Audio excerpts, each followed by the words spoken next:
El margen de autonomía que conservaron las parcialidades se fue restringiendo a partir de mediados del siglo XIX, en consonancia con la construcción del Estado Nacional y las políticas que implementaron los gobiernos.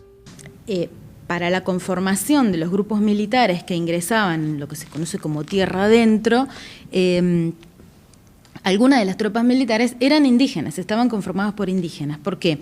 Porque antes de que entrara Roca en el gobierno, las políticas consistían básicamente, además de avanzar sobre sus territorios, en ir desmembrando sus alianzas, es decir, que todas las alianzas que tenían en el interior del territorio indígena se fueran desarmando e ir captando algunos de los grupos, ¿sí?, para que jugaran en su propio favor. Y después, muchas de estas personas, los grupos de Ramón Cabral, algunos grupos, parte de grupos que estaban en provincia de Buenos Aires, les prometían que les iban a dar tierras, les iban a dar herramientas de labranza, les iban a dar animales.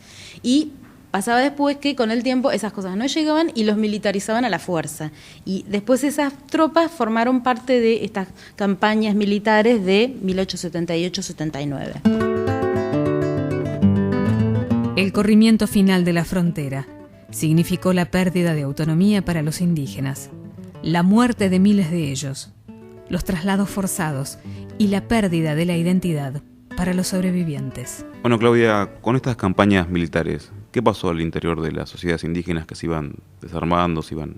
Bueno, en realidad las campañas militares fueron parte de unas políticas mucho mayores que incluían otro tipo de acciones para con los indígenas. Por un lado, aquellos que fueron capturados en batalla, ¿sí?, o en tierra adentro, fueron derivados en muchos casos a campos de concentración en distintos puntos de toda Patagonia y provincia de Buenos Aires. Algunos de esos campos de concentración estaban ubicados en el oeste de provincia de Buenos Aires, como te digo, y otros más sobre Capital Federal, como la isla de Martín García, ¿no? Desde esos lugares era donde se decidía cuál iba a ser el destino final de esas poblaciones. El objetivo del Estado Nacional en general fue desarmar todos los grupos familiares y todos los grupos sociales. Entonces, para esto se enviaron a los hombres, fundamentalmente, a destinos laborales como mano de obra forzada a todo el norte del país, ¿sí?, a Tucumán, a los ingenios azucareros, se enviaron a Mendoza, se enviaron a Chaco, y a las mujeres y los niños como servicio doméstico en Córdoba, en Buenos Aires, en Santa Fe, sin importar, digamos, cómo estuviera constituida la familia se desmembraba completamente y las personas se elegían en las exposiciones que hacían desde las sociedades de beneficencia. Se les prohibió hablar su lengua bajo pena de castigo físico, ¿sí? Se les prohibió tener sus prácticas culturales, ¿sí? Se las consideraba como retrógradas, como que no podían formar parte de ese ser argentino que se quería construir en forma unificada para todo el territorio argentino. Se evitó mencionarlos en los censos. El censo de 1895, que es el segundo censo nacional, omite la presencia de población indígena, se los cataloga como argentinos o como extranjeros.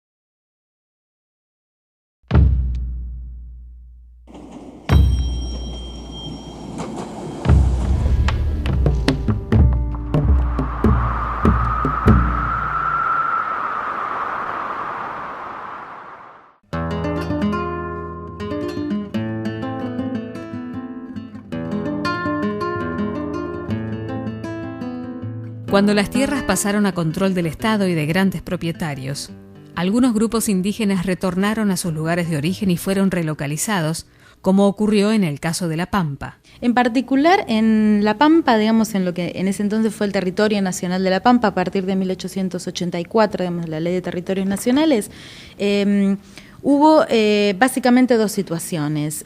Los indígenas que habían participado como parte de las tropas militares fueron trasladados por la fuerza hacia las dos primeras ciudades que aparecieron en La Pampa, Victorica, en primer lugar, y luego General Hacha, ¿sí?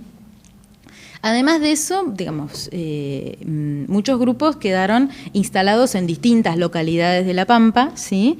Y hacia 1900 se comenzó, digamos, a partir de todos los pedidos de muchos de los grupos indígenas, comenzaron a pedir tierras, y a los ranqueles específicamente se les otorgaron tierras en la zona de Emilio Mitre, ¿sí? En el noroeste de la actual provincia de La Pampa, y a otros grupos que no eran ranqueles, sino una serie de grupos que estaban conformados por poblaciones indígenas del oeste de provincia de Buenos Aires y estaban asentados por la fuerza en General Hacha. Se les dieron tierras en lo que hoy se conoce como puelches. Rápidamente se dieron cuenta que estas tierras, digamos, no servían para agricultura, no servían prácticamente para ganadería, y lo que hicieron ahí muchas de estas poblaciones fue tratar de subsistir apelando a la combinación de distintos tipos de recursos. De todas maneras, se tardó mucho en entregarle a aquellos que les habían otorgado tierras en tenencia precaria, tardaron muchos años en entregarle los títulos de propiedad y a la mayoría finalmente no se los entregaron. A pesar de la desintegración de sus lazos sociales y de sus prácticas culturales, impuesta por el Estado, son muchos los descendientes indígenas que se pueden rastrear en La Pampa.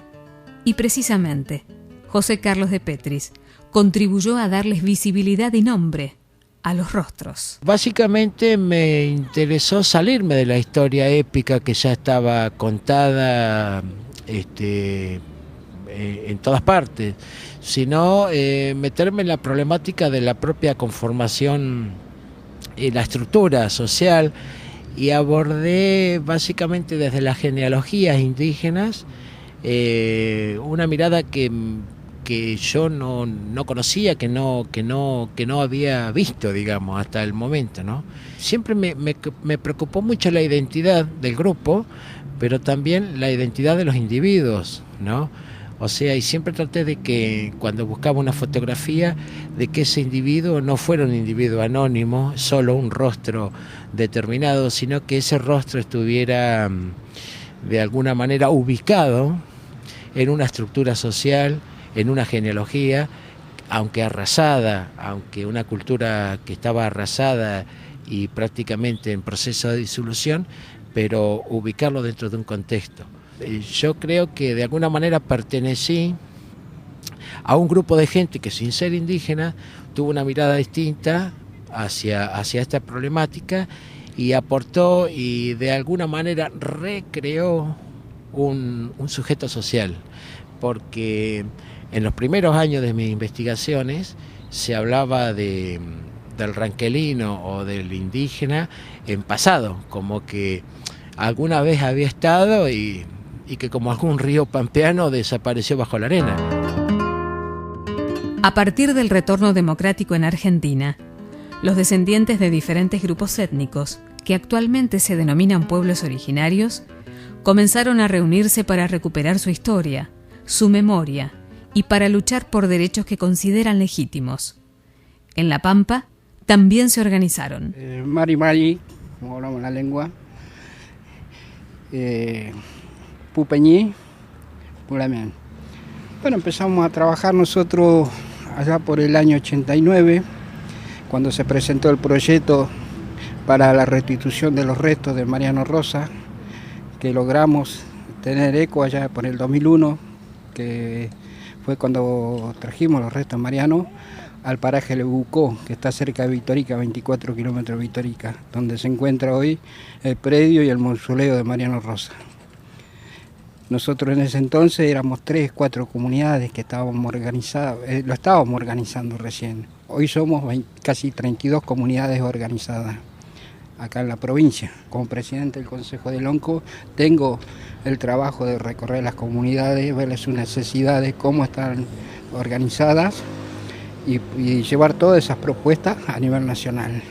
Una vez que se delibera acá entre todos los representantes, entre todos los caciques que representan el Consejo del Lonco, llevo las propuestas a Buenos Aires, donde se debatió la ley 2660, que es el relevamiento territorial, que se trabajó, empezó a trabajar en el 2008, terminaba en el 2010 y tuvimos una prórroga hasta el 2013 para seguir trabajando porque hay tierras todavía para relevar.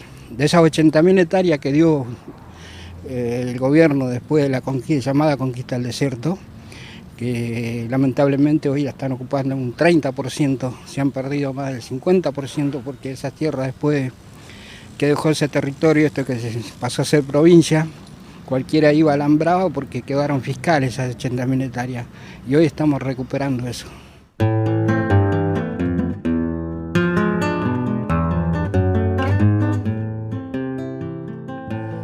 Me gustaría que nos comente, para la gente que nos está viendo, cómo sería, qué es ser descendientes de indígenas hoy.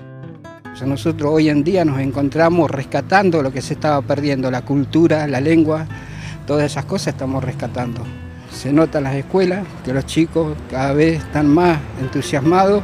Hay descendientes que se definen como descendientes aborígenes chicos que vienen con su árbol genealógico. Y bueno, estamos trabajando así. La presencia pública de los pueblos originarios y los nuevos trabajos de los investigadores permiten ver en La Pampa un entramado social donde la pervivencia indígena está presente, desafiando el olvido.